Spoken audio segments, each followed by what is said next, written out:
뉴스에서 보도가 된 고가 주요 산업인 반도체 엔지니어 삼성 하이닉스를 다니다 대신을 하고 마이크론으로 입사한 사람이 바로 나이다. 나는 2012년도 하이닉스의 설계 엔지니어로 입사를 했다. 석사 재학 당시 하이닉스 산학 장학생이었기에 졸업 후 바로 입사하게 되었다. 나는 하이닉스가 SK 합병되기 전 마지막 하이닉스 신입 사원이었다. 그리고 내가 입사한 이후 곧 SK에 합병되었다. 꽤 좋은 직장이었다고 생각한다. 삼성과 쌍벽을 이루는 급여와 복지, 뿐만 아니라 SK에 합병되어 보다 다양한 혜택이 늘었다. 그때는 아직 신입사원이었기에 언제나 한 명의 엔지니어 역할을 못했지만 좋은 부서에 입사해 선배들을 가르침에 금방 레벨업을 할 수 있었다. 어찌저찌 하다 보니까 운 좋게 삼성에서 스카우트 제의를 받게 되었고 나는 그렇게 삼성으로 이직하게 되었고 나의 인생은 또 다른 세상으로 흘러가게 되었다. 나의 삼성에서의 회사 생활은 실로 다이나믹했고 희노애락이 뒤죽박죽 섞여 있었다. 하지만 전체적인 나의 4년간의 삼성회사의 직장 생활을 한마디로 표현하자면 다시는 돌아가고 싶지 않은 것이다. 사실 마이크론, 삼성 하이닉스의 임금 차이는 거의 대동소이하다. 인센티브와 기본 급여 비율이 조금 많이 다를 뿐인데 기본적으로 1년 총소득은 큰 차이가 나지 않는다. 그럼에도 불구하고 왜 한국 엔지니어들은 마이크론으로 이직하는 것일까? 그 중에는 자녀가 보다 나은 교육 환경을 제공하기 위해서 오시는 분도 있고 더 좋은 워라밸을 찾아오시는 분, 그리고 이제 본인의 능력 대비 삼성이나 하이닉스에서의 대우가 미흡하다고 생각하시고 이직하시는 분들도 있었다. 조금 의외인 케이스도 있지만 직장 상사와의 갈등으로 이직하시는 분도 꽤 있다. 심지어 나는 복수의 엔지니어 분들이 동일한 상사와의 불화로 인해 이직한 케이스도 꽤 봤다. 삼성 하이닉스라는 회사가 워낙 크고 다양한 사람들이 많이 있기 때문에 그만큼 별의별 사람도 다 있다. 난 왜 이직했냐고? 나도 그런 회사 문화에 지쳐 있었던 찰나에 좋은 제의를 받아서 이직했다. 결과론적으로 봤을 때 나는 그때의 선택에 매우 만족한다. 언론에서는 마이크론으로 이직한 엔지니어들을 마치 산업 스파이처럼 표현하였지만 대다수의 사람들은 딱히 그런 짓을 하지 않았다. 최근 하이닉스에서 마이크론 임원급으로 이직한 엔지니어가 소송에서 패했다는 보도를 보았다.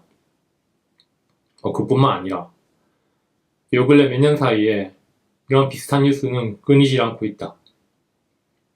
중국으로 기술을 빼돌리다가 걸린 사건 등 진짜 산업 스파에 관련된 범죄도 있었다.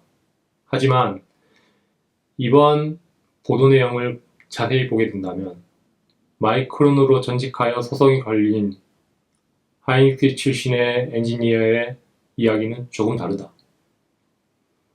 하이닉스 퇴사 시 동종업체 이직 금지 서약서에 사인을 했음에도 불구하고 동종업계인 마이크론으로 이직하였기에 소송에 걸렸고 패하게 되었다. 그렇다면 그분은 왜 그러한 서약서에 사인을 했을까? 이러한 경우는 두 가지 케이스가 있다.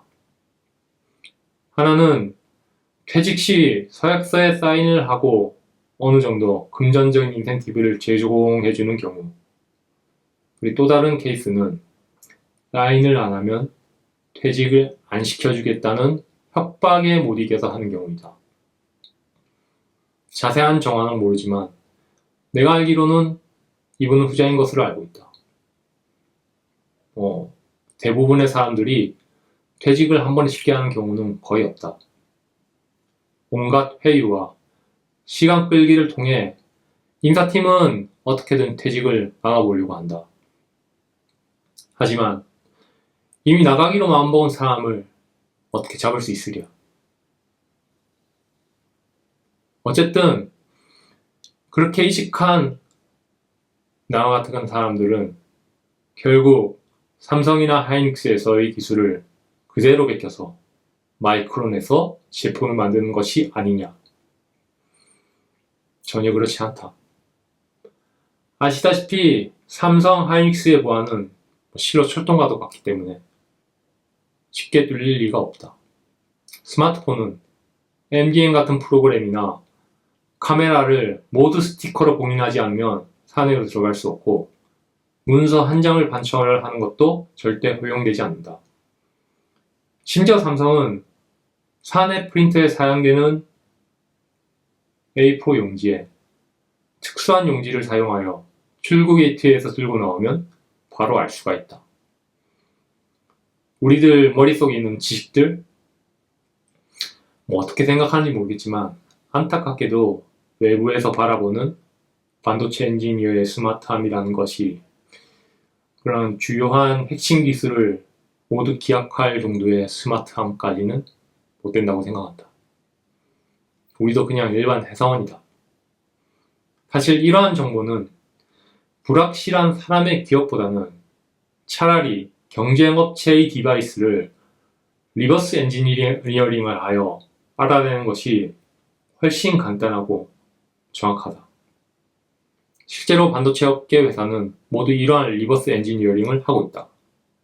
이런 리버스 엔지니어링을 전문적으로 하는 업체도 있기 때문이다.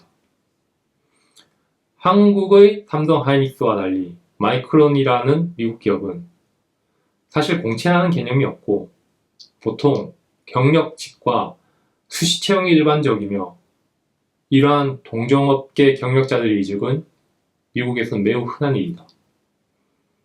그들이 원하는 것은 경력자가 알고 있는 경쟁사의 정보가 아니라 그들의 경험에서 비롯된 능숙함이다.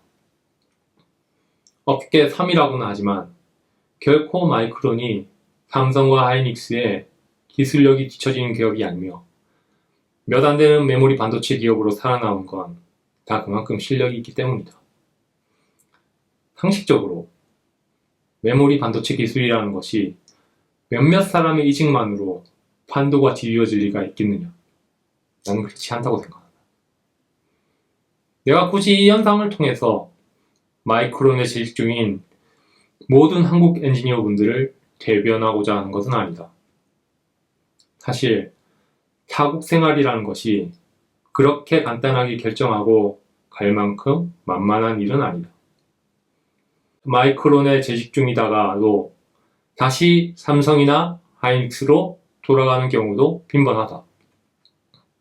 그저 업을 반도체 관련 분야를 선택한 회사원에 불과한 것이다. 삼성과 하이닉스는 분명 한국을 대표하는 명실상부 상위권 대기업이다. 아마도 지금 현직자 중에서도 그 시절 나와 비슷한 생각을 하는 사람은 적지 않을 것이라고 생각한다. 나도 한국을 떠나 생활한 지 벌써 5년이 넘었기에 지금의 삼성과 하이닉스의 회사 분위기는 잘 알지 못한다. 한때 못 남았던 두 회사에서 나와 같은 사람이 더 이상 나오지 않기를 바랄 뿐이다. 나는 산업 스파이도 매국노도 아니다. 그냥 평범한 일상을 행복을 누리고 싶은 반도체 엔지니어이고 그를 위해 난 이직을 선택했다. 이쪽 업계에 있으면서 인력 부족 현상을 직접 느낄 정도로 사람 구하는 것이 쉽지 않다. 내가 재직 중인 마이크론도 그렇겠지만 삼성 하이닉스도 마찬가지일 것이라고 생각한다. 단순히 인력을 확보하는 것에서 끝나는 것이 아니라 그들을 어떻게 잘 대화할 것인지를 생각해 줬으면 한다. 결국 엔지니어도 사람이고 회사도 그런 사람들이 살아가는 작은 사회일 것이다. 금전적인 보상도 중요하지만 그보다 계속 다니고 싶은 회사가 되어야 할 것이다. 언젠간 삼성 그리고 하이닉스 두 회사가 그런 회사가 될 날이 오길 진심으로 바란다.